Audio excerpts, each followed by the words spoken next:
बिस्मिल्लाहिर्रहमानिर्रहीम। Welcome to my channel sir Ehsan. और आज इन पेज के नए लेसन के साथ तो इस लेसन में हम सीखेंगे कि किस तरह हमने इन पेज के टूल बॉक्स में से टूल्स को यूज़ करना है। पिछली वीडियो में मैंने बताया था कि उनके क्या क्या नाम है, उनकी शॉर्टकट कीज़ कौन सी हैं, और आज हम उनका इस्तेमाल सीखेंगे। तो बगैर वक्त है कि सबक को स्टार्ट करते हैं। ठीक है, सबसे पहले आपने इन पेज ओपन कर लेना है, जैसे मैंने तरीका आपको बताया था। इन पेज ओपन कर लेने के बाद आप टूल बॉक्स की तरफ आते हैं और ऊपर आपको नज़र आ रहा है एरो टूल, इसको सिलेक्शन टूल भी कहते हैं।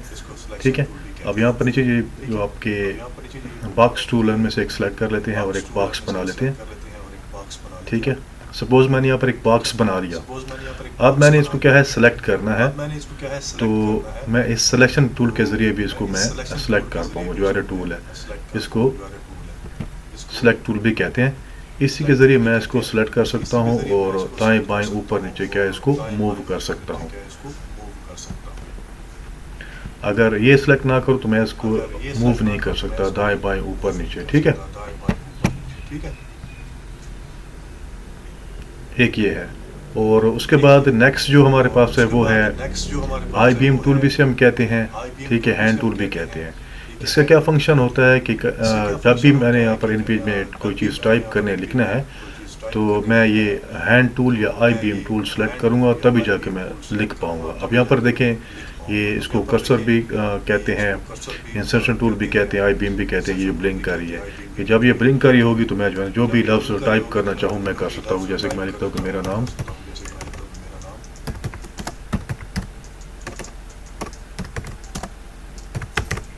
एहसान राजपूत है।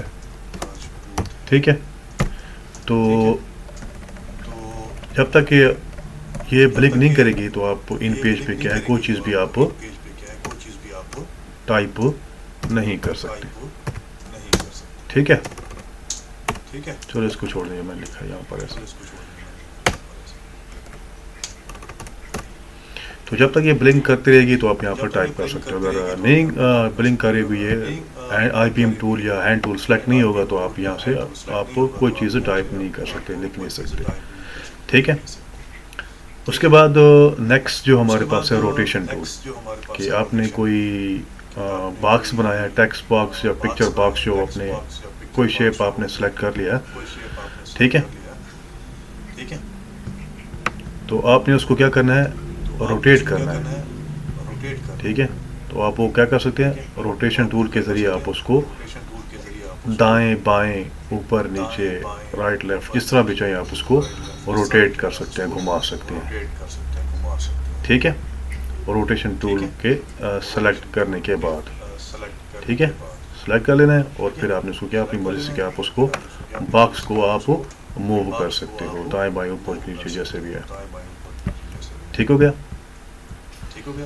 जैसे यहाँ पर ले लेते हैं टेक्स्ट बॉक्स आइन वाला, ये कर लेते हैं और इसको हम आईपीएम के जरिए क्या है दाएं बाएं ऊपर नीचे हम क्या इसको मूव कर सकते हैं।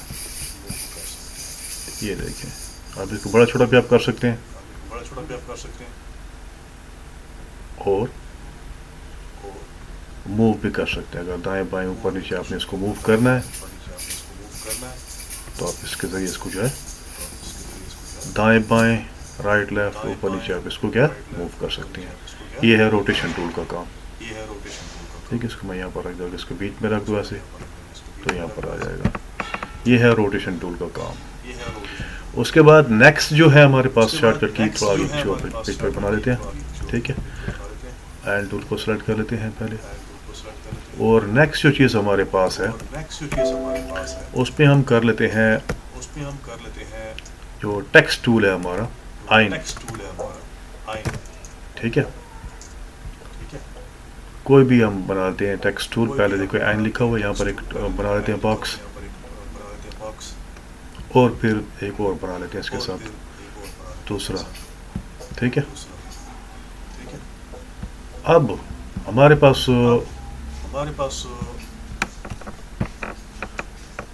यहाँ पर हमें टेक्स्ट टाइप किया कोई मिसाल के तौर पर, चलिए ऐसे कर लेते हैं।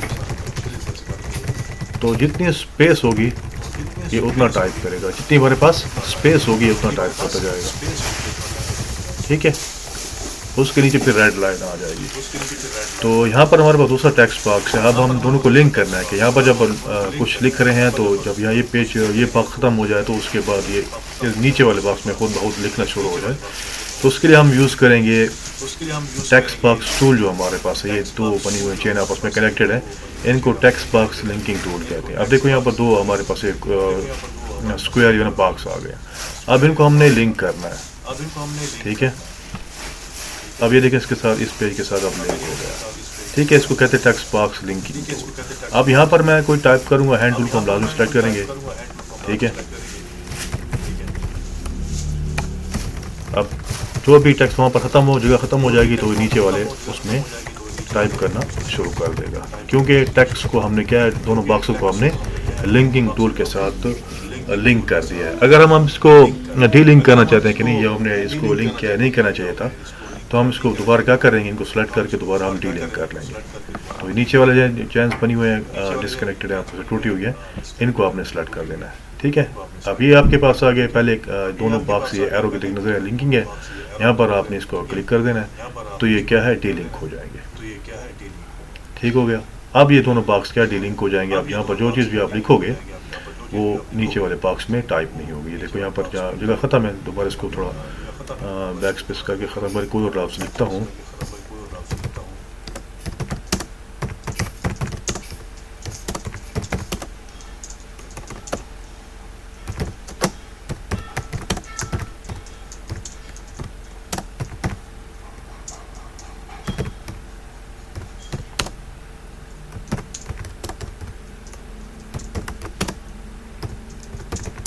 अब आगे नहीं लिखा जाएगा, क्यों कि हमने उसको डी लिंक कर दिया है। तो ये इसका फंक्शन है। पहले था हमारे पास हैंड टूल, ठीक है, सिलेक्शन टूल। उसके बाद नेक्स्ट हमने किया है हैंड टूल के हैंड टूल जब भी आपने इन पेज में टाइप करना है तो हैंड टूल को लाजमी सेलेक्ट करेंगे, क्योंकि इसके बगैर आप टाइप नहीं कर सकते। उसके बाद तीसरे नंबर पर हमने किया है कि रोटेशन टूल के टूल है, उनको हमने क्या है रोटेट, इस टूल को हमने कैसे यूज़ करना है कि जब भी हमने कोई बॉक्स बनाया उसको हमने रोटेट करना है, दाएँ बाएँ ऊपर नीचे आगे पीछे ऐसे रोटेट करना, घुमाना है राउंड शेप में, तो हम उसको कर सकते हैं। उसके बाद हमने किया है लिंकिंग टूल कि टेक्स्ट दो बॉक्सेस बनाए, एक बॉक्स में हमने लिखा तो जैसे वो बॉक्स खत्म हुआ तो लिंकिंग टूल हमने यूज़ किया, तो जो नेक्स्ट जो हम टेक्स्ट टाइप करें तो दूसरे बॉक्स में लिखना शुरू हो गया। और उसके बाद हमने किया है लिंकिंग डी लिंकिंग टूल कि मिसाल के तौर पर हम टाइप करते, हमने क्या इस बॉक्स में लिखा, फिर उसके बाद दूसरे बॉक्स में लिखा हुआ ना आए, हमें नहीं चाहिए, तो हमने डी लिंक को यूज़ किया और दोबारा उनको आपस में डी लिंक कर दिया। तो उसके बाद नीचे रेड लाइन आ गई और हम दोबारा उसके साथ उसको आपस में डी लिंक करने के बाद हम दोबारा उसमें हम क्या है टाइप नहीं कर सकते। अब इसके बाद आइन टूल जो और दोनों आइन लगी हुई हैं, ये किसके लिए होती हैं, ये होती हैं टाइटल बॉक्स आपने कोई ऐड करना है या टेक्स्ट बॉक्स आपने ऐड करना, तो उसके लिए जैसे हमने किया है।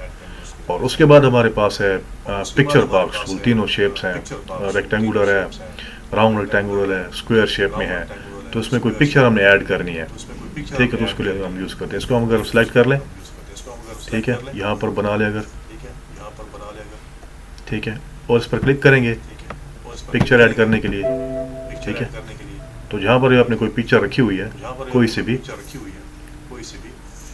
तो वहाँ से आप क्या कोई पिक्चर आप सेलेक्ट कर सकते हो। सपोज मैंने ये पिक्चर सेलेक्ट कर ली डॉगी वाली और यहाँ पर मैंने ओके कर लिया, तो इस बॉक्स के अंदर क्या है वो पिक्चर क्या आ जाएगी। तो एक पिक्चर बॉक्स टूल को हम कहते हैं रेक्टेंगुलर शेप में भी है, स्क्वायर शेप में भी है, राउंड रेक्टेंगुलर में भी है, तो इनका ये फंक्शन है। ठीक है,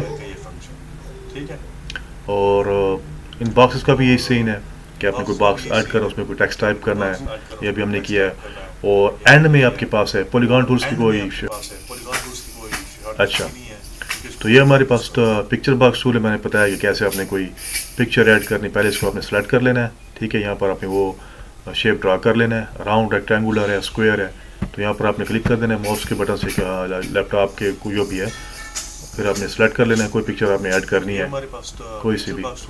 ठीक है, ये दोबारा ये सेलेक्ट कर लेता हूँ और फिर आपने ओपन कर लेना है, तो शेप के अंदर क्या है वो पिक्चर क्या ऐड हो जाएगी। तो ये तीनों पिक्चर्स ऐड करने के लिए हैं, और ये बॉक्सेस टेक्स्ट टाइप करने के लिए, और नीचे जो है ये लाइन टूल, ये किसके लिए होती है कि आपने कोई लाइन ड्रा करनी है तो उसके लिए, स्ट्रेट लाइन ड्रा करनी है कोई उसके लिए। ठीक है, यहाँ से ड्रा करनी है, वर्टिकल, हॉरिजॉन्टल, ठीक है, जिस शेप में भी आपने करनी है, टेढ़ी मेढ़ी जिस तरह भी, तो ये ड्रा करने के लिए। और इसको बहुत अक्सर इस्तेमाल नहीं किया जाता। तो ये था हमारा आज का लेसन इन पेज टूल्स के बारे में कि किस तरह आपने क्या है इन पेज टूल्स को आपने इस्तेमाल करना है इन पेज में काम करते हुए। इंशाल्लाह मिलते हैं नेक्स्ट वीडियो में नेक्स्ट टॉपिक के साथ। तब तक के लिए अल्लाह हाफिज़। मेरे चैनल सरसान को लाइक और सब्सक्राइब करना ना भूलें। शुक्रिया, थैंक यू, अल्लाह हाफिज़।